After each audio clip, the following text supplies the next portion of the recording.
আমার দিকে তাকা। প্রীতিকে কি বলছিস? যা শুনছো তাই বলছি। কেন বলছিস? কথা বলিস না কেন?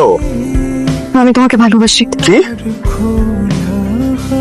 সে ছোটবেলা থেকেই আমি তোমার কাজল চোখের মেয়ে হতে চাই, তাই অন্য কেউ তোমার জীবনে আসবে এটা আমি কোনোদিন হতে দিব না। আর কখনো যদি তোর মুখে এ ধরনের কথা শুনি তাহলে তোকে মেরেই ফেলবো। তবুও আমি বলবো আমি তোমাকে ভালোবাসি। আসলে দোষটা আমার, আমি তোকে প্রশ্রয় দিয়ে মাথায় তুলে ফেলছি। আমি তো চেহারা কোনোদিন দেখতে চাই না। যা এখান থেকে, যা যা।